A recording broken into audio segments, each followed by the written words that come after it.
Romance lust versus love part 2కి వచ్చేద్దాం friends. ఏంటమ్మా చిరాకు పడిపోయేది? నేను ఆ ప్రమోద్ తోటి ఇక ఉండను, వాడితోటి నేను పడలేకపోతున్నాను అని అంటున్నా.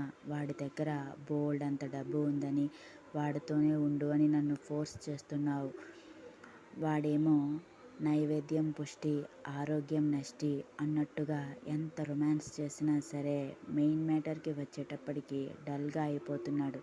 మినిమం 1 అవర్ కూడా నన్ను సాటిస్ఫై చేయలేకపోతున్నాడు అని కోపంగా చెబుతుంది ప్రియ తన తల్లితో.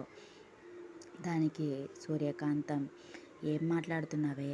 అయినా ఇంతకాలం నేను నిన్ను ఎందుకు వాడి దగ్గర ఉంచుతున్నాను నీకు తెలుసు. అలాంటిది ఇప్పుడు ఇలా రివర్స్ అయితే వాడి నుండి మనకు వచ్చేది కూడా రావడం మానేస్తాయి. అప్పుడు మన పరిస్థితి ఏంటో ఆలోచించవా అని కోపంగా కూతుర్ని అడుగుతుంది. దానికి ప్రియ, ఏంటమ్మా, వాడి నుండి 50 లేదా 1,00,000 వస్తాయి. వాటి కోసం ఆశపడి నా కోరికలను చంపుకోమంటావా? అయినా వాడు పూర్తిగా వదిలేసినా బాగుండు. లేదు, అలా చేయడు. రొమాన్స్ పీక్స్కి తీసుకువెళ్ళి నన్ను ఎటూ కాకుండా చేసి వదిలేస్తాడు. ప్రతిసారి ఇలానే చేస్తే నా ఫీలింగ్స్ నేను ఎలా కంట్రోల్ చేసుకుంటాను అనుకుంటున్నావు అమ్మా? నాకు కూడా ఫీలింగ్స్ ఉంటాయి కదా. నువ్వేం చేస్తావో నాకు తెలియదు. వీడిని వదిలించుకుంటున్న వెంటనే కొత్త బాయ్ ఫ్రెండ్ నాకు ఆల్రెడీ రెడీగా ఉన్నాడు. ఆల్రెడీ నేను వీడితో రిలేషన్లో ఉన్నాను అని తెలిసినా సరే నా అందం చూసి పిచ్చెక్కిపోతున్నాడు. కాబట్టి వాడిని చూసుకుని నేను పక్కకు తప్పుకుపోతాను. ఆ ప్రమోద్ గాడికి నువ్వేం చెప్పుకుంటావో చెప్పుకో, నాకైతే సంబంధం లేదు అని తేల్చి చెప్పేస్తుంది. దానికి సూర్యకాంతం, అదేంటే అలా అయితే ఎలా కుదురుతుంది? వాడొచ్చి నా పేకకు చుట్టుకుంటే నేను మాత్రం ఏం చేస్తాను? అయినా కొత్తవాడు అంటున్నావు, వాడుకు ఏమాత్రం ఉంటుందేంటి అని ఆరాగా అడుగుతుంది. దానికి ప్రియ తల్లి లైన్లోకి వస్తుంది అని అనుకుంటూ, ఉంది, బాగానే ఉంది.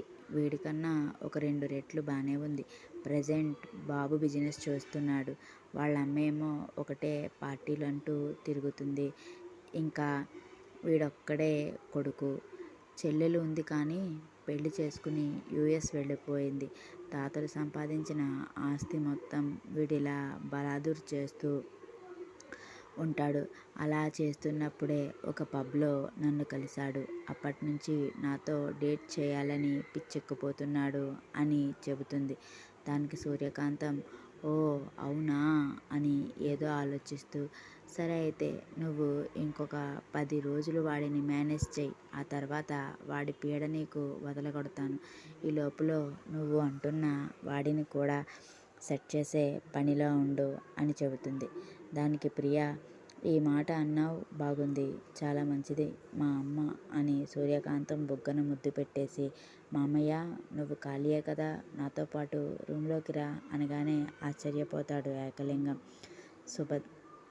సూర్యకాంతం కంగారు పడిపోతూ, ఏంటే వాడెందుకు అని అడుగుతుంది. దానికి ప్రియ, అమ్మా నువ్వు మరీను, చెప్పాను కదా వాడు పీక్స్కి తీసుకువెళ్ళి వదిలేస్తుంటే నాకు స్ట్రెస్ ఎక్కువ అయిపోతుంది అని. అయినా మామయ్య, ఏ నీకంత సీన్ లేదా అని వెటకారంగా అడుగుతుంది. దానికి ఏకలింగం, అమ్మమ్మ ప్రియ, అంత మాట వద్దులే, నన్ను నువ్వు ఎప్పుడూ చూసి లేదు కాబట్టే ఇలా మాట్లాడుతున్నావు. ఒకసారి నా ప్రతాపం చూసావు అనుకో, ఇక నీకు బాయ్ ఫ్రెండ్స్ ఎవరిని కూడా వద్దని నా వెనకే తిరుగుతావు. నువ్వు రూమ్లోకి వెళ్ళి రెడీగా ఉండు, నేను వచ్చేస్తున్నాను అని అప్పుడే కాఫీ పట్టుకుని వస్తున్న ఆమెను వెకిలిగా చూస్తూ అంటాడు. దానికి ప్రియ, కమ్ ఫాస్ట్, ఇప్పటికే చాలా చిరాగ్గా ఉంది, నువ్వు మరింత చిరాకు పెంచుకు అని తన గదిలోకి వెళ్ళిపోయి బట్టలు మొత్తం విప్పేసి అక్కడే ఉన్న స్కాచ్ బాటిల్ అందుకుంటుంది. ఆ మాటలన్నీ విన్న ఆమె మాత్రం ఒక రకమైన అసహ్యం కలిగి ఒళ్ళంతా కూడా తేళ్ళు జర్రులు పాకుతున్నట్టుగా అనిపిస్తున్న కష్టం మీద కాఫీ ఏకలింగానికి సూర్యకాంతానికి అందించేసి గబగబా వంటగదిలోకి వెళ్ళిపోయి, బాబోయ్, మనుషులు ఇలా కూడా ఉంటారా అని అసహ్యంగా అనుకుంటుంది. కాఫీ తాగేసిన తర్వాత, రేయ్ నా కూతుర్ని జాగ్రత్తగా హ్యాండిల్ చేయి. నీ మొరటుతనమంతా దాని మీద చూపించావంటే తర్వాత నువ్వు దేనికి పనికిరాకుండా చేస్తాను. అర్థమవుతుందా అని హెచ్చరించి సూర్యకాంతం విసుగ్గా తన గదిలోకి వెళ్ళిపోయి తలుపులు బిగించేసుకుంటుంది. దానికి ఏకలింగం, అక్కోయ్ నువ్వు నన్ను చాలా తక్కువ అంచనా వేస్తున్నావు. నీ కూతురే నా స్టామినా చూసిన తర్వాత నువ్వే కావాలి మావయ్య అని అంటుంది. అప్పుడు నన్ను చూసి ఆశ్చర్యపోదువు గాని. ఇంకా ఏమన్నావు? ఇందాక ఏమన్నావు? చేతకాని వెధవన, ఆడంగి వెధవన, చూడు నా ప్రతాపం ఎలా ఉంటుందో అని లోపలే వంకరగా అనుకుంటూ ప్రియా రూంలోకి వెళ్ళేటప్పటికి ప్రియా అవతారం చూసి డోర్ నుండే పిచ్చెక్కిపోతాడు. ప్రియా ఏంటే ఇది అని ఆత్రంగా తలుపులు రెండూ మూసేసి తన దగ్గరకు వెళ్ళిపోతున్న ఏకలింగం మొహం మీదకు ఒక ప్యాకెట్ విసిరేసి వేరిట్ అని పొగరుగా అంటుంది. ఆ ప్యాకెట్ని భయంగా చూసి, బాబోయ్ ఇవి నీ దగ్గర కూడా ఉంటాయా అని భయంగా అడుగుతాడు. మామయ్య, నేను ఏది కూడా బ్లైండ్గా వెళ్ళిపోను. నువ్వు తొందరగా పని కానించి వస్తే మనం ప్రొసీడ్ అవుదాం. ఎంతసేపు నీ కోసం ఎదురు చూడాలి అని పొగరుగా అడుగుతుంది.